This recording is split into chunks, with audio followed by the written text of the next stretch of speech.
지금 우리는 예수님의 12제자에 대해서 살펴보고 있는데요. 그 명단이 쭉 열거되고 있는 이 구절들 중에서 첫 주에는 16절 한 절을 가지고 베드로에 대해서 살펴보았고요. 또 그 다음 주간 둘째 주에는 17절 말씀을 가지고 야고보와 요한에 대해서 살펴봤고요. 그리고 지난주에는 18절 말씀을 가지고 거기 나오는 여러 제자들 명단 중에서 맨 앞에 나오는 안드레에 대해서 살펴봤습니다. 이제 오늘은 그 예수님의 12제자 마지막 부분인데요, 마지막 19절 말씀을 중심으로 이 가룟 유다에 대해서 살펴보려고 합니다.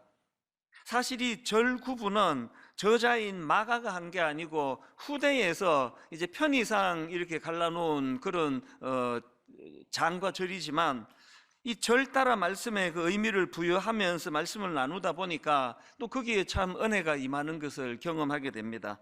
그래서 오늘 이 19절 말씀은 이 한 말씀을 한 절을 가지고 함께 은혜를 나누려고 하는데요. 자, 19절입니다. 또 가룟 유다니 이는 예수를 판 자더라.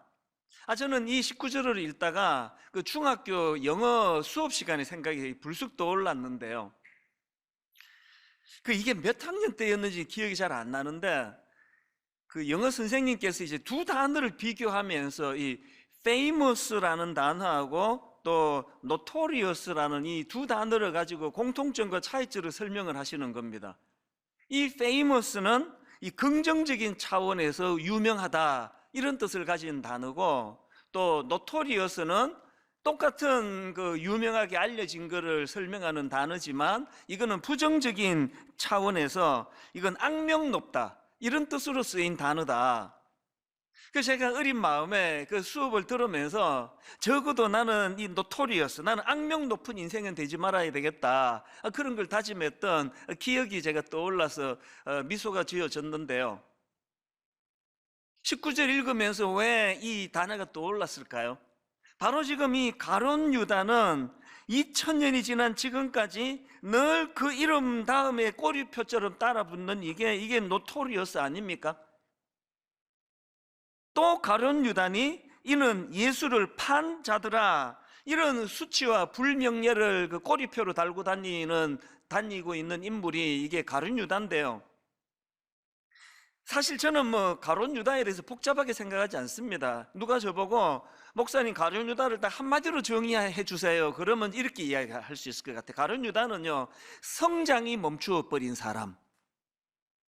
이걸 두 마디로 이제 늘리면은 성장이 멈추어 버려 미숙했던 사람, 이렇게 늘려 설명할 수 있고요. 조금 더 늘리자면 성장이 멈추어 미숙했기 때문에 마귀에게 그 생각을 빼앗긴 사람. 이 조금만 더 늘려 이제 네 마디로 말하면 성장이 멈추어 미숙했던 그가 그 미숙함으로 마귀에게 마음이 뺏겨 예수님을 팔아버린 사람. 이렇게 요약을 하면은 딱 맞을 것 같아요. 그래서 이 가룟 유다는요, 그 나쁜 사람이기도 하지만 더 결정적인 이 사람의 특징은 미숙했던 사람입니다. 그래서 저는 가룟 유다 하면은 딱 떠오르는 성경 구절이 에베소서 4장 14절입니다. 이는 우리가 이제부터 어린아이가 되지 아니하여 사람의 속임수와 간사한 유혹에 빠져 온갖 교훈의 풍조에 밀려 요동하지 않게 하려 함이라. 가룟 유다는 어린애처럼 미성숙했기 때문에 그 유혹에 넘어가 버린 거 아니겠습니까? 그런가 하면은 가룟 유다 하면은 또 떠오르는 성경 구절이 하나 더 있는데 아마 다 이거 떠올렸을 것 같은데요. 잠언 4장 23절. 모든 지킬 만한 것 중에 더욱 내 마음을 지키라. 생명의 근원이 이에서 남이니라. 가룟 유다 하면 왜 이 구절이 떠오를까요? 잘 아시는 요한복음 13장 2절. 마귀가 벌써 시몬의 아들 가룟 유다의 마음에 예수를 팔려는 생각을 넣었더라. 이런 것들을 쭉 정리를 하다가 보니까 참 이게 오늘 그 설교 제목 그대로입니다. 우리가 이 세상을 살아가면서 얼마나 유혹이 많습니까? 이 유혹을 당하지 않을 만큼의 성숙과 성장이 일어나야 된다는 그 얘기 아니겠습니까? 그래서 저는 이런 내용들을 묵상을 하다가 이제 이런 질문을 던지는 겁니다. 아니, 그런 가룟 유다는 어떻게 하다가 이렇게 성장이 멈추어 버렸나? 어떻게 하다가 성장이 멈추어서 이런 미성숙한 상태에 빠지게 되었나? 이게 참 굉장히 중요한 질문이라고 생각합니다. 그래서 쭉 정리를 해보니까 한 세 가지로 가룟 유다의 그 성장이 멈춘 이유들을 분석할 수 있게 되었는데요. 첫 번째 이유가 뭐냐? 왜 성장이 멈추었습니까? 자기가 설정해둔 이 낮은 단계의 꿈에 집착했기 때문이에요.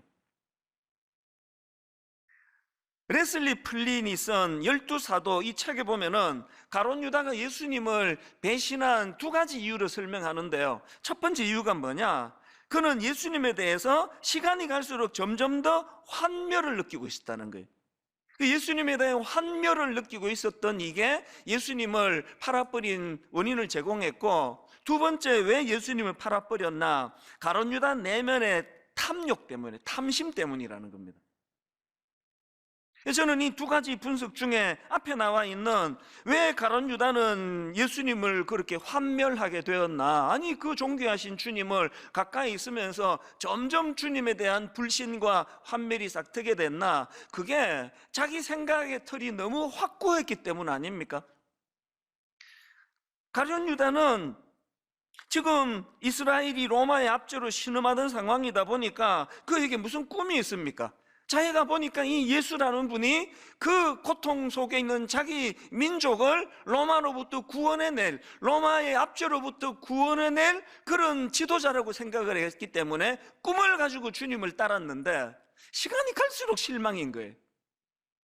아니, 그 로마에 대항하려면은 군사를 모으고 힘을 모으고 카리스마를 가진 아무도 범접하기 어려운 그런 지도자로 자리를 잡아야 되는데 계속 예수님은 실망스러운 말씀을 하시는 거예요. 약한 말만 하시는 겁니다. 원수를 사랑해라. 이래가지고 로마랑 어떻게 싸우느냐는 거예요.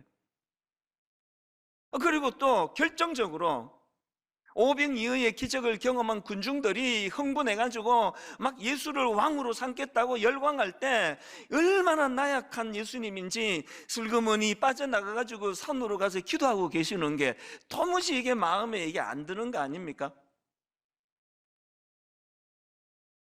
여러분, 이 가룟 유다의 성장이 멈춘 이 원인이 오늘 너무나 많은 사람들의 성장이 멈추는 것과 똑같은 이유라는 걸 아십니까? 아니, 어떻게 그 좁게 좁은 이 피조물 인간의 그 생각, 인간의 꿈을 큰 그림을 그려나가시는 하나님 나라를 꿈꾸시는 예수 그리스도를 가까이서 접하고 그분의 말씀을 듣고 그분이 행하시는 일들을 보면서 어떻게 그 좁게 좁은 자기 생각을 크신 주님께 맞추어야 되지? 아니, 어떻게 그 좁은 자기 생각에다가 주님을 끼워 넣으려고 하니까 마음에 환멸밖에 나오지 않는 거거든요. 우리는 늘 이 시야 좁음의 문제, 그래서 여러분 자기 민족 해방에 대한 꿈을 꾼다, 이게 어떻게 나쁜 겁니까? 오늘 교회가 분열하는 게 다 이거 아닙니까? 아니, 왜 하나님을 믿는데 어떻게 생각이 이렇게 다를 수 있느냐고. 왜? 모두가 다 예외 없이 우리는 완성품을 가지고 꾸는 게 아니라 조각품 하나 잡고 있는, 이게 모든 걸 다 말하는 것처럼 오해하는 여기서부터. 그래서 여러분, 우리는요 늘 이 하나님의 이 지침, 이사야 55장 8절에서 9절, 이는 내 생각이 너희의 생각과 다르며 내 길은 너희의 길과 다름이니라. 여호와의 말씀이니라. 이는 하늘이 땅보다 높음 같이 내 길은 너희의 길보다 높으며 내 생각은 너희의 생각보다 높음이니라. 우리가 이 사실을 인정하지 않으면 가룟 유다가 간 그 길을 갈 수밖에 없는 거 아닙니까? 주변에 다 보고 계시잖아요. 너무나 자기 확신이 강한 그 사람들이 맨날 그냥 주변 사람들에 대하여 울분을 터뜨리고 하나님에 대해서도 신뢰가 안 가는 이런 모습을 보인다면 가룟 유다가 딱 여기에 지금 걸려 있는 거거든요. 그런가 하면 두 번째로 가룟 유다는 어쩌다가 성장이 멈추게 되었나? 자기 약점 관리에 실패했기 때문입니다. 이게 무슨 말씀이냐? 여러분, 지금 가룟 유다가 예수님을 배신한 아까 두 번째 이유를 그가 가진 탐욕 때문이었다, 탐심 때문이었다 분석하지 않았습니까? 요한복음 12장 5절 6절을 보십시오. 이 향유를 어찌하여 300데나리온에 팔아 가난한 자들에게 주지 아니하였느냐 하니, 이렇게 말하면 가난한 자들을 생각함이 아니요 그는 도둑이라 돈 괴를 맞고 거기 넣는 것을 훔쳐가미르라. 이 가룟 유다는 제자들의 재정을 관리하고 책임지는 그런 역할을 맡았는데 이 사람은 돈에 약한 거예요. 돈만 보면은 이게 뭐 공금인지 사금인지 뭐 분간이 안 가는 거 아닙니까? 제가 몇 주 전에요, 예수님은 강점으로 일하시고 그 사람의 약점을 보완해 주신다고, 그게 특징이라 말씀드렸는데, 마귀는요 그 인간의 약점을 후벼파면서 그 약점으로 무너뜨리는 존재라는 잊으시면 안 됩니다. 이 둘 중에 하나예요. 주님을 힘입어 성장하시든지 그것 때문에 무너지시든지. 가룟 유다를 보십시오. 돈에 약한 거, 마태복음 26장 14절 15절입니다. 그때의 12 중에 하나인 가룟 유다라 하는 자가 대제사장들에게 가서 말하되 내가 예수를 너희에게 넘겨주리니 얼마나 주려느냐. 뭐 이상한 뭐 가룟 유다 무슨 무슨 역할론이라는가, 이런 황당한 이야기들을 가끔씩 하는데요, 분명히 성경은 말합니다. 돈 때문에 넘겨주는 짓을 하게 됐다. 이게 저는 참 두려운 마음을 가져다 주는 게요, 이거 베드로도 마찬가지 아닙니까? 그 사람의 약점을 가지고 무너뜨리는 도구로 쓴다는 이 사단의 그 방식이 베드로를 어떻게 공격합니까? 이 베드로는 깊이 생각하지 않고 뭐든지 자신 있다고 뻥뻥 그냥 큰 소리를 치고, 그리고 큰 소리 쳐놓고도 그에 대하여 아무런 대비도 하지 않는 이런 허술한 면을 갖고 있는데, 정확하게 그것을 가지고 공격하잖아요. 베드로같이 의리 있는 사람한테 돈으로 유혹 안 합니다. 그 마귀가 얼마나 고단수 전략적인데요. 여러분이 갖고 있는 그 유혹할 수 있는 그 약한 부분, 그 방치하시면 그것 때문에 무너지는 거 아닙니까? 건강을 다치는 분 한번 보세요. 막 온 몸이 다 건강하세요. 막 그래서 막 펄펄 뛰는데 딱 한 군데가 무너지면 그것 때문에 건강을 다 상하는 거 아닙니까? 삼손도 마찬가지예요. 원리는 똑같습니다. 그 성경에 등장하는 삼손은 나중에 한번 가서 찾아보세요. 이 사람은 성경에 등장하면서부터 여자를 밝혀요. 뭐 이방인이고 뭐고 뭐 상관없이 치마만 두르면 막 정신을 못 차리는 거 아닙니까? 그걸 방치했더니 결국은 들릴라라는 여자한테 그냥 인생 전체를 다 그 무너지는, 눈이 뽑히고 막 엄청 비극을 경험하는 거 아닙니까? 여러분에게는 어떤 약점이 있습니까? 모른 척 하시면 안 됩니다. 다락방 같은 거 할 때 사랑으로 순장님이나 수능분들이 집사님 다 좋은데 이런 부분을 참 좀 같이 기도하면 좋겠다 그러면 기분이 나빠가지고 저까짓 게 뭔데 이런 소리 안 하냐고 그러고 막 안 나가. 그거 큰일 나는 일이에요. 왜 우리 교회 교육전도사, 이제 신학교 1학년 기껏 20대 후반밖에 안 되고 30대 초반밖에 안 되는 그 교육전도사가 1부에 맞추고 저한테 메일로 목사님 설교 이게 좀 그런데요, 이런 의견을 내가 왜 대환영을 하느냐고요. 누가 지적하는 게 이게 무슨 그게 상관입니까? 그 지적이 유익하기만 하다면 그게 날 살리는 거 아닙니까? 가룟 유다는 그 약점을 방치했기 때문에 망해버렸다. 그런가 하면은 세 번째 분석이 이렇습니다. 가룟 유다는 어쩌다 성장이 멈추어 버렸나? 몸은 예수님을 따라다니는지 몰라도요, 가룟 유다는 예수님의 영향력 아래 놓여 있던 사람이 아니에요. 이게 모태신앙 같은 오래 예수 믿는 분들에게 무서운 경고를 준다고 생각합니다.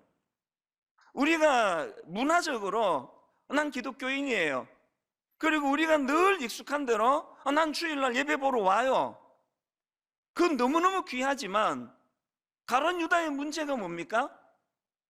아니 지금 가룟 유다는요, 예수님이 가룟 유다가 그 악한 짓을 저지르기 전에 얼마나 많은 경고를 통해서 그 생각을 돌이키도록 그렇게 주님께서 여러 차례에 걸쳐서 경고를 하지만 가룟 유다는 거기에 영향을 받지 않습니다.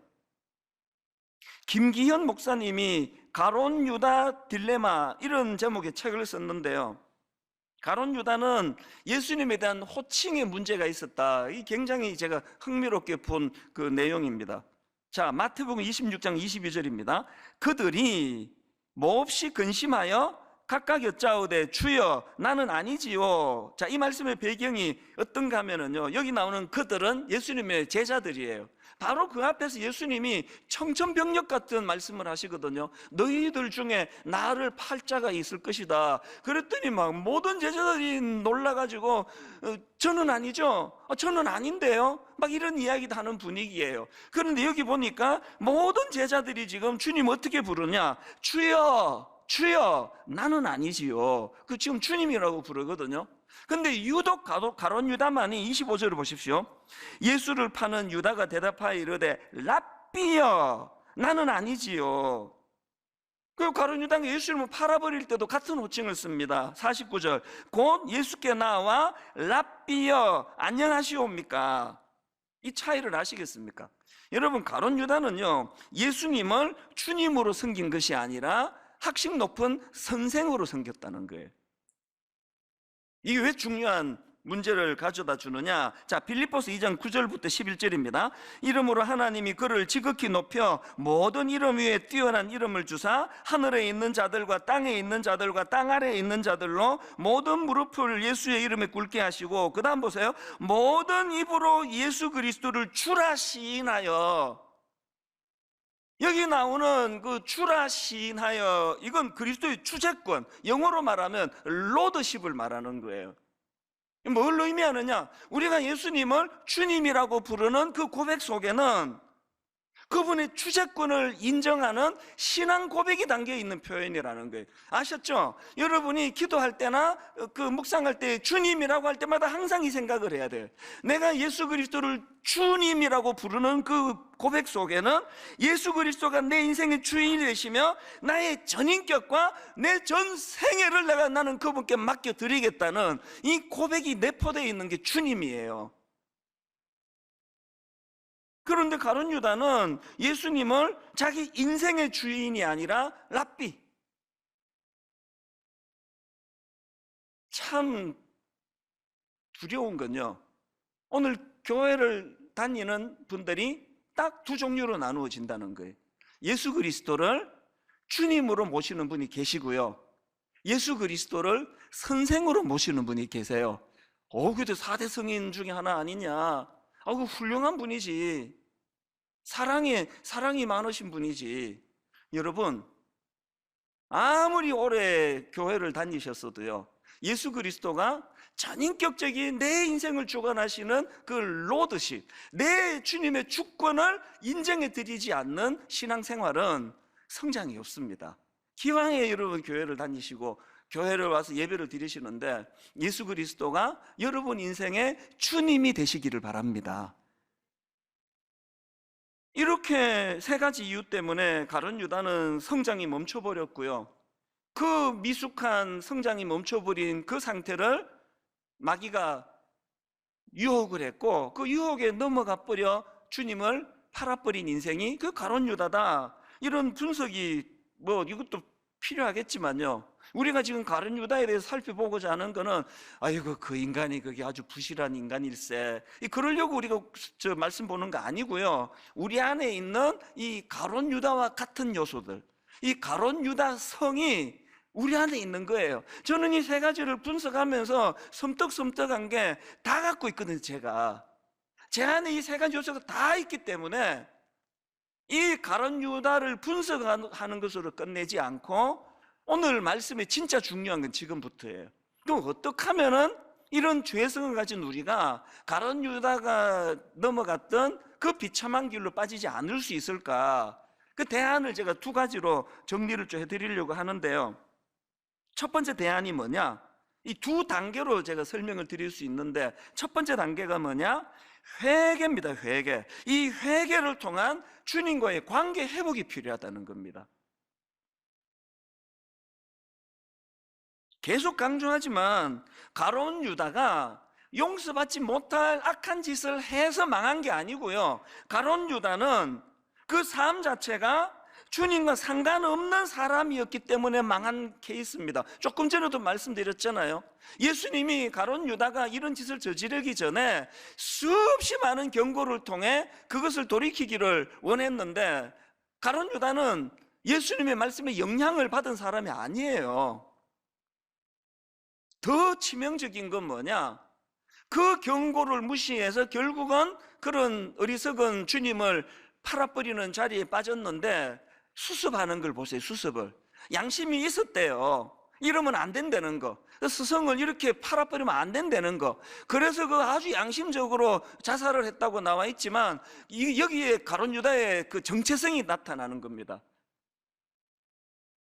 가룟 유다가 굉장히 그 후회하고 양심적으로 처리한 것 같지만, 주님의 기준으로 보면 얘는 끝까지 지 하고 싶은 대로 하고 끝내는구나, 그거 아닙니까? 끝까지 나랑 상관없이 지멋대로 지 생각대로 하고 수습을 하는구나. 이게 베드로와의 결정적인 차이 아닙니까? 박순영 목사님이 그리스도 예수의 마음을 품어라, 이런 책을 썼는데, 거기서 베드로와 가룟 유다의 결정적인 차이를 너무 잘 설명했더라고요. 한번 들어보세요. 베드로는 예수님을 3번이나 저주하고 부인했지만 결국 회개하여 주님께 돌이켰습니다. 하지만 가룟 유다는 자신의 잘못을 후회하는 데 그쳤습니다. 유다는 진정한 회개를 하는 것이 훨씬 더 어려웠던 반면, 베드로는 죄된 상태에서 돌이키지 않는 것이 더 힘들었던 것입니다. 이 차이를 한번 잘 들어보세요. 가룟 유다는 진정한 회개하는 것이 훨씬 더 어려웠고, 베드로는 회개하지 않는 것, 그 죄된 상태에서 돌이키지 않는 게 더 힘들었다. 그러면서 그 이유를 이렇게 설명했습니다. 이처럼 그리스도의 몸된 교회에 속한 지체들은 회개하지 않는 것이 더 어렵습니다. 왜냐하니까 그들에게는 거룩한 영, 곧 성령 하나님이 함께 하시기 때문입니다. 너무나 잘된 설명이라 생각해요. 여러분, 회개가 뭘 의미하는지 아십니까? 회개는요, 내가 예수님과 상관이 있다는 것을 말해주는 도구고요, 회개는요, 내 안에 성령님이 계시다는 것을 증명하는 도구예요. 가룟 유다가 그 악한 행위로 망한 게 아니라 그 안에 성령이 계시지 않아요. 우리말로 하자면, 우리식으로 하자면 그냥 후회하는 거, 후회. 사도행전 2장에서 베드로가 설교 한 번으로 막 3,000명을 회개시키고 막 놀라운 역사가 일어났습니다. 제 생애에 이런 날이 한 번이라도 올까요? 너무너무 부러운 일이 일어났습니다. 그 베드로의 설교를 듣고는 너무나 많은 사람들이 고통하면서, 사도행전 2장 37절을 보십시오. 그들이 이 말을 듣고 마음에 찔려 베드로와 다른 사도들에게 물어 이르되, 형제들아, 우리가 어찌할꼬? 이런 탄식이 나오니까 베드로가 어떤 대안을 제시하고 뭘 요구하느냐, 38절입니다. 베드로가 이르되 너희가 회개하여. 여러분, 왜 말씀 듣고 마음에 찔려하는 사람들을 향하여 회개를 촉구합니까? 왜 그렇습니까? 회개는 하나님의 사람이 되는, 하나님과 관계를 맺는 첫 관문이기 때문에 그렇습니다. 회개는요, 이제 내가 하나님의 영향력 아래로 들어가겠습니다, 이 고백을 하는 행위예요. 그래서 그 로이드 존스 목사님이 회개라는 책을 이제 저술을 했는데 그렇게 두껍지 않습니다. 로이드 존스 목사님이 그 책에서 강조하는 게 뭐냐, 회개할 때 반드시 밟게 되는 그 단계가 있는데, 그중 첫 번째 단계가, 회개의 첫 단계가 뭐냐, 죄에 대한 자각. 다시 말해서 이 인간의 죄성을 자각하고 그것을 고백하는 것, 이게 회개의 첫 단계래요. 맨 마지막 단계가 뭐냐, 자신의 본성이 날 때부터 악한 것임을 깨닫고 인식하는 것. 그래서 그 다윗이 악한 죄를 저지르고는 범죄하고 회개하면서 시편 51편 5절, 내가 죄악 중에서 출생하였으며 어머니가 죄 중에서 나를 잉태하였나이다. 철저하게 무기력한 상태에 있는 자신을 자각하게 된 것, 이게 회개라는 겁니다. 그래서 회개가 뭐라고요? 언제든지 이런 무기력한 상태에 빠질 수 있는 이 연약한 상태를 자각하는 것, 그래서 주님을 의지하고 주님에게로 다가가는 것, 이게 회개라니까요. 저는 이것과 관련해서 그 우화 하나가 늘 저에게 경종이 되는 것을 느끼는데요, 이게 그 정갈과 개구리 우화예요. 그래서 뭐 어떤 사람은 이게 이솝우화다 그러는 분이 계시고, 어떤 분은 이게 지금 그 작자 미상이다 뭐 이렇게도 말하는데요. 그 누가 말했는지는 중요하지 않아요. 정갈이 이제 강을 건너야 되는데 이제 헤엄을 못 치잖아요. 수영을 못 하니까 이제 정갈이 그 헤엄을 잘 치는 개구리한테 부탁을 한 겁니다. 나 좀 업어줘. 너 등에 타서 이 강을 좀 건너고 싶다. 그랬더니 개구리가 막 질색을 하는 거죠. 그러면 너 나 쏠 거잖아. 독침 쏠 거잖아. 그 위험한 짓을 내가 왜 해? 그랬더니 정갈이 참 논리적으로 설득을 해요. 아니 생각을 해봐라. 지금 강을 건너는데 내가 너를 독침을 쏘면은 너만 죽냐? 그 나도 죽는 거 아니냐? 물에 빠져. 그런 바보 같은 짓을 왜 하겠느냐? 이 개구리가 그 말에 그냥 혹 넘어간 겁니다. 듣고 보니까 그러네? 타라.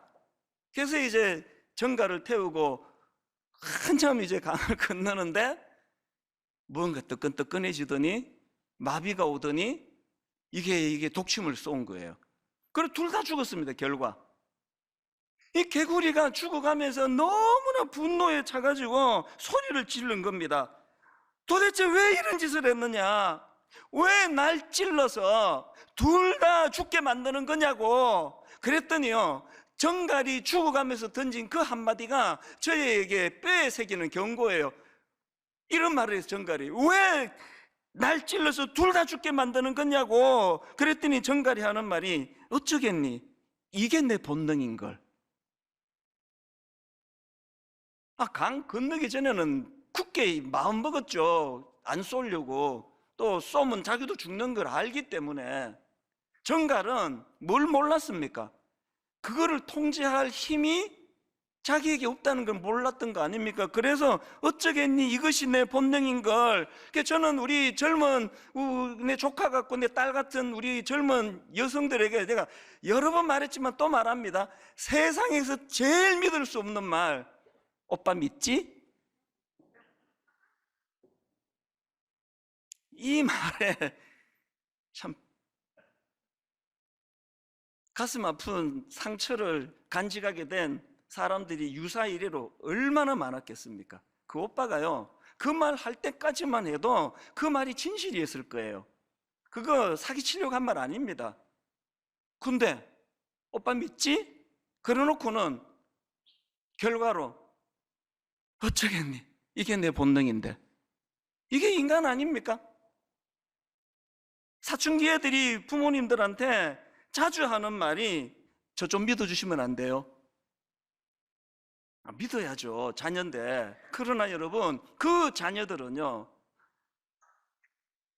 자기 자신을 모르고 있다는 걸 방치하면 안 되는 거예요. 그래서 제가 두려운 겁니다. 어쩌겠니? 이게 내 본능인 걸. 제가 지금 뭘 강조하는 겁니까? 로이드 존스 목사님이 뭘 강조했다고요? 회개의 첫 번째 단계는 바로 이런 자신이 지닌 본성, 날 때부터 무기력하기, 죄에 대하여 무기력하기 짝이 없는 자기 자신을 인식하는 거. 그래서 철저하게 예수 그리스도만을 의지하며 사는 삶을 결단하는 거. 이게 회개라니까요. 그래서 제가 회개를 통한 주님과의 관계 회복, 그렇게 표현하는 거 아닙니까? 그래서 여러분, 로마서 7장 24절에서 사도 바울이 오호라 나는 곤고한 사람이로다, 이 사망의 몸에서 누가 나를 건져내랴, 이 처절한 자기 고백이 있었기 때문에 로마서 8장에 그 주옥 같은 그리스도 은혜에 대한 감격이 선포될 수 있는 거 아닙니까? 주님과의 관계 회복 차원에서의 회개의 역사가 일어나게 되시기를 바랍니다. 두 번째로요,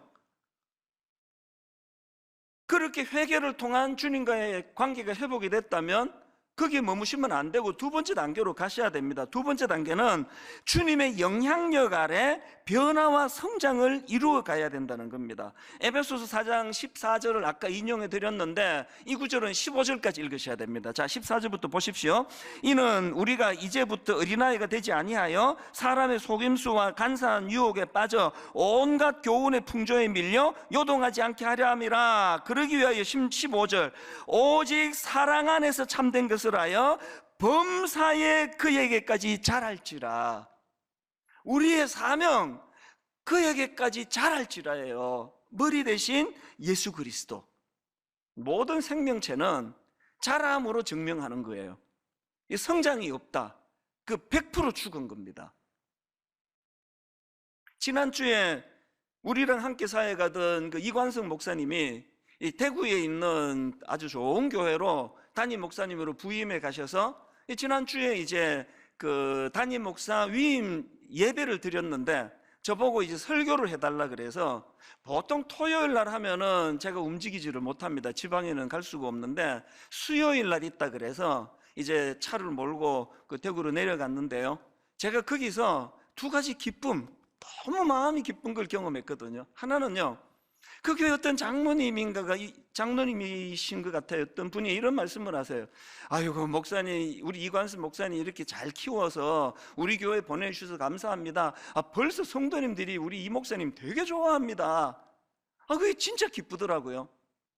그리고 또 하나 기뻤던 게, 오랜만에 이제 담임 목사로 나간 우리 교회 출신 목사님들이 몇 분이 부부로 거기에 축하로 오셨더라고요.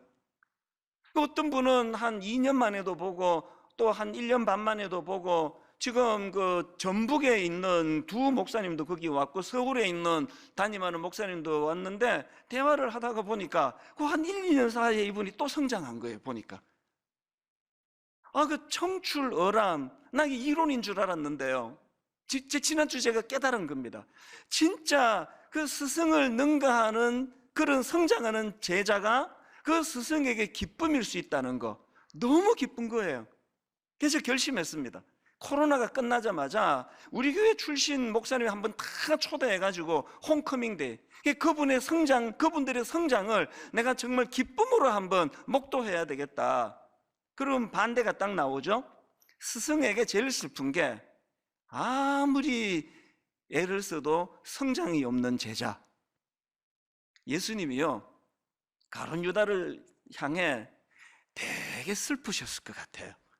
성장이 멈춘 제자. 여러분, 우리가요 무슨 악한 짓을 해서 주님을 슬프게도 하지만 성장이 없는 그 상태가 주님을 슬프게 한다는 거 아셔야 됩니다.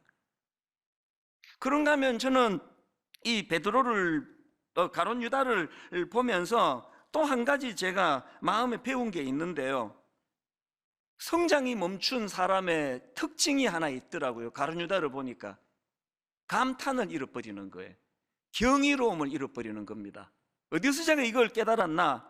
요한복음 12장에 지금 주님의 은혜에 감격해서 옥합을 깨뜨리며 참 눈물로 그 머리털로 예수님 발을 닦고 있는 마리아, 그 분위기가 어땠겠습니까?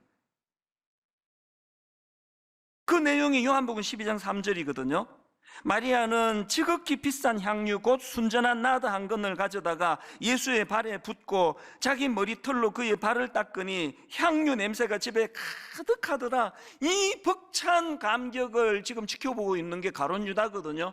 그런데 가룟 유다의 그 분위기 깨는 이 한마디, 바로 그 다음 5절을 보십시오. 이 향유를 어찌하여 300데나리온에 팔아 가난한 자들에게 주지 아니하였느냐. 이게 뭐 그냥 이게 좀 그 물질에 약한 그 자기 엄중한 어떤 본능을 드러낸 거라고 그렇게 성경이 말하지만, 저는 다 다른 거 차치하고요, 감격을 잃어버린 인생. 지금 그 여인이 오죽했으면 모든 에너지를 그 주님을 그 감사를 표현한 여기에 지금 감격으로 눈물로 지금 그렇게 헌신하고 있는 그 자리에서, 이게 어떻게 보면 꼭 AI 컴퓨터 같아요. 냉정한 인간. 예수 잘 믿는다고 하는 사람 중에 이런 감정을 잃어버린 분들을 가끔씩 봐요. 그러면 마음이 참 슬픕니다. 여러분, 성장하고 계세요? 이 말을 다른 말로 표현하면, 여러분이 주님께서 그 주신 은혜에 대한 그 감탄, 그 경이로움이 있으세요? 경이로움을 잃어버린 거 아닙니까? 이렇게 딱딱 바른 소리만 하고 바른 말, 착 잡히지 않은 말들만 따박따박 잘하는데 그 감탄을 잃어버린 인생이, 그게 참 불행한 인생이에요.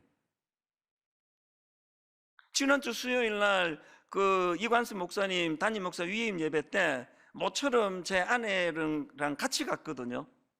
그리고 제 고향에 왔으니까 이제 그 위임식이 다 끝나고 그냥 집에 가기가 너무 아깝잖아요. 그래서 제가 자랐던 곳에도 가보고 여기도 가보고 저기도 가보고 그렇게 너무너무 오랜만에 참 마음이 참 좋더라고요. 그렇게 하고 이제 다시 이제 분당으로 가려고 고속도로 쪽으로 가다가 보니까 일부러 간 것도 아닌데 제가 자란 동네를 지나가게 된 겁니다.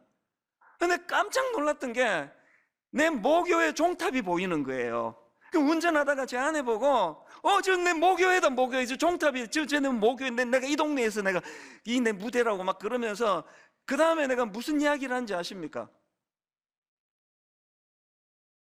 제 모교회가 원래 이름이 성박교회예요. 교회가 벌써 이게 변두리 외곽이라는 느낌을 주지 않습니까? 참 가난한 분들이 많았고요.